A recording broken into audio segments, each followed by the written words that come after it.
On va parler de Mila et de son procès. Pour ceux qui connaissent pas Mila, c'est Milafik sur les réseaux sociaux. Et elle était en procès parce qu'un mec veut littéralement la buter, en fait. Oui, il y a un gars qui veut littéralement la quick. Mais littéralement. Et le mec ne s'en cache pas. Et la justice a déclaré quoi? Un non-lieu. Oui, messieurs, dames. La justice joue contre Mila. Et ça, c'est ouf. Vous allez voir, l'histoire, elle est complètement folle. Le mec ne se cache absolument pas de ses penchants extrémistes, clairement islamistes et terreaux, et la justice, elle met un non-lieu. Bref, on va écouter le témoignage de Mila, et après, on va lire 2-3 autres trucs. Mais c'est ouf. Je trouve ça incroyable que la justice lâche des non-lieux comme ça, quand à côté, vous êtes condamné pour des trucs beaucoup plus merdiques. Aujourd'hui, je vais vous expliquer la genèse d'un attentat terroriste sur le sol français. Je vais vous expliquer où se trouve la faille béante de notre pays, cette faiblesse qui à elle seule permet que le sang d'innocents coule sur notre sol. Je vais vous parler du prénommé Saïd Hussein Muslivinovitch A, de nationalité tchétchène. Cet individu qui propage l'idéologie de l'État islamique sur les réseaux sociaux tenant des discours glorifiant le terrorisme, possède des livres religieux d'une radicalité extrême, un guide du prisonnier et des objets ornés de la symbolique de Daesh. Il a refusé obstinément de livrer Rien que ça. le code de son téléphone, protégé par une sécurité renforcée pour essayer de cacher ses secrets. Jongle avec 22 adresses mail, 6 fournisseurs et une dizaine de pseudos sur 5 réseaux sociaux comme un fantôme numérique. J'ai pas fini. Collectionne des photos et des vidéos liées à l'État islamique, fasciné entre autres par des scènes de décapitation, maintient des liens avec des individus impliqués dans des actes terroristes en zone irako-syrienne malgré un soi-disant contrôle judiciaire. J'ai toujours pas fini. A été en Les contrôles judiciaires là-dedans, ils existent même plus en fait.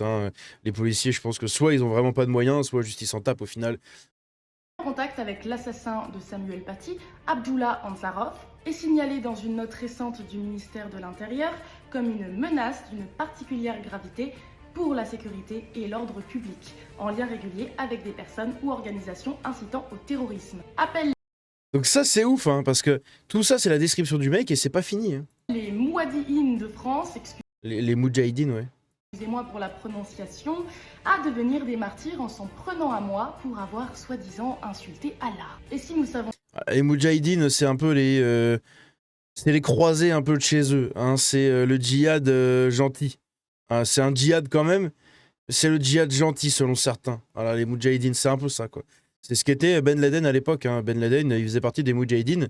Enfin bon, c'est très compliqué parce que là, on part dans le conflit de la guerre froide, le conflit soviético-américano. Bref, c'est très compliqué. Mais voilà, bref, en gros, les Moudjahidines. tout cela, c'est bien parce que cet homme était déjà surveillé par les services de renseignement avant même qu'il ne m'attaque pour ses multiples publications glorifiant le djihadisme et l'État islamique. La DGSI l'a formellement identifié comme l'utilisateur de comptes et canaux liés à l'État islamique et comme l'auteur de menaces directes contre moi avec un plan en préparation pour me tuer. Les perquisitions menées par le Magnifique. les interrogatoires et l'analyse de son téléphone, dont le code a finalement été forcé, ont révélé un profil d'une dangerosité glaçante. Tout le monde sait, tout le monde a fait son travail, tout le monde voit la menace. Les services Donc ça, tout ça, c'est la description du mec. En contact avec des terreaux, même le mec qui a buté Samuel Paty. Il est en contact avec des gens en Irak, en Syrie. Il a plein de trucs sur son téléphone autour de Daesh, autour du djihad, autour de tous ces trucs-là. Il a un plan pour buter une nana en France. Il est complètement timbré, il est complètement ravagé, il est ultra dangereux. Et pourtant, une fois que tout le monde sait, et que tout le monde a fait son travail, comme elle dit, parce que oui, tout le monde a remonté toutes les sources, ils ont forcé son téléphone, ils ont tout compris. Une fois qu'il y a tout ça... de renseignement, le RAID et la sous-direction antiterroriste, la police judiciaire de Reims, ainsi que mes avocats, Richard Malka et Marine Viegas, qui se battent sans relâche. Tout le monde sait? Ah non, pas tout à fait. Le procureur du tribunal de Chaumont, en Haute-Marne, vient de proposer un non-lieu. Oui, vous avez bien entendu. Face à ce dossier explosif, peut-être trop explosif pour un petit tribunal de province, la justice choisit de fermer les yeux. Hier à peine, nous commémorions l'assassinat de Merde. au même type de profil que ses élèves.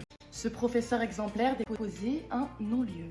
Oui, vous avez bien entendu. Face à ce dossier explosif, peut-être trop explosif pour un petit tribunal de province, la justice choisit de fermer les yeux. Hier à peine, nous commémorions l'assassinat de Samuel Paty, ce professeur exemplaire décapité le 16 octobre 2020 pour avoir simplement fait son métier, c'est-à-dire enseigner la liberté d'expression à ses élèves. 5 ans déjà, 5 ans de deuil national, de promesses solennelles, de discours larmoyants sur du plus jamais ça et rien. Absolument rien n'a changé.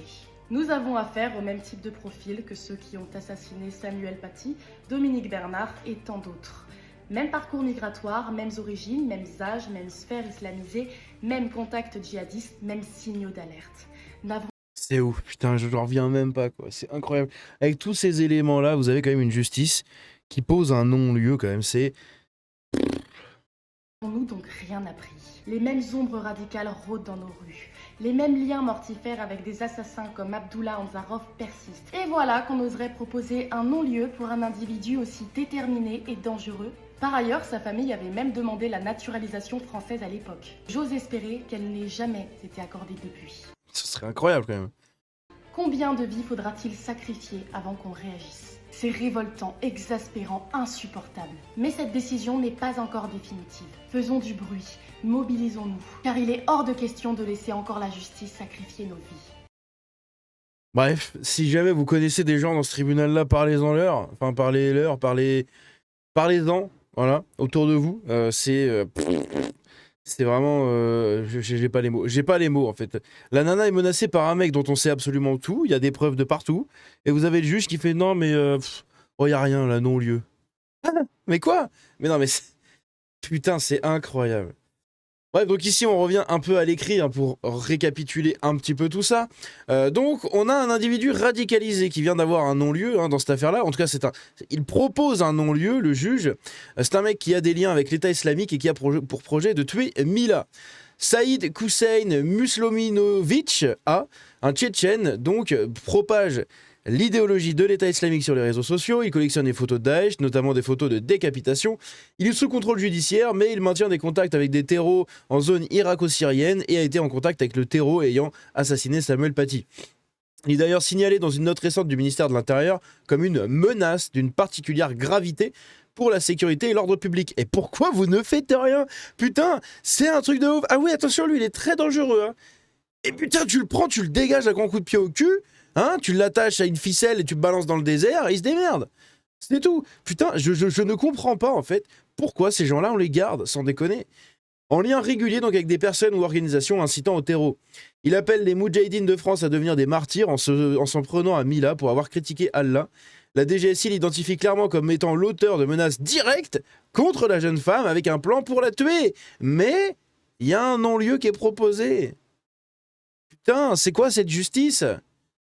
Sérieusement, c'est quoi cette justice? Dans quel pays de merde on vit? Et là, vous avez des gens comme ça. Des gens, hein, le mec qui est derrière GTA Vibe, là, vous savez, ce compte de merde, d'actu, de bite, là, et qui insulte tout le monde, qui menace, qui calomnie, qui traite de tout le monde de nazi, qui, depuis un mois, s'amuse à faire des références à Charlie Kirk dans chacun de ses putains de posts, hein, en mode, ouais, je vais tirer dans la jugulaire des racistes, ah nana, les fachos, ils vont avoir mal au cou, que des trucs comme ça, il fait que ça. Et il a fait des posts comme ça, regardez, le 25 septembre, dans GTA 6, je chasserai au sniper toutes les PNJ fachos qui s'appellent Mila, juste pour le kiff. Souvent, elles ont tendance à ne pas aimer les Arabes et les Noirs, et elles aiment buzzer en insultant la foi des autres. Putain, comment c'est possible que ce mec existe encore? Et sérieusement, comment c'est possible qu'un gars comme ça arrive encore à s'exprimer? Vous vous rendez compte des propos du mec à côté d'un gars terreau et tout? Terreau vraiment déclaré hein, et justifié, et qui, un non-lieu, qui va avoir comme ça, il tape sur les doigts. Putain. Franchement, la justice de ce pays, mais c'est un truc de fou. Aïe, aïe, aïe, aïe. C'est un truc de fou. On vit dans un pays de cassos mentaux. Hein, les juges français sont des cassos mentaux. Si vous avez un juge dans votre famille, n'hésitez pas à lui montrer cet extrait. Vous êtes des cassos mentaux, littéralement. À proposer des peines qui ne servent à rien, qui ne sont jamais appliquées, et des non-lieux pour des cas aussi graves. Ah mais oui, mais on savait, voilà, regardez, il était déclaré comme terreau et comme menaçant, comme dangereux. On savait qu'il était dangereux, mais bon, il a croisé la route un jour de Mila et ça s'est très mal fini, voilà. Ils attendent que ça! Ils attendent que ça, de dire ah oui, mais on savait, oh, plus jamais ça, plus jamais cela n'arrivera. Toutes mes condoléances à la famille de Mila, là là là.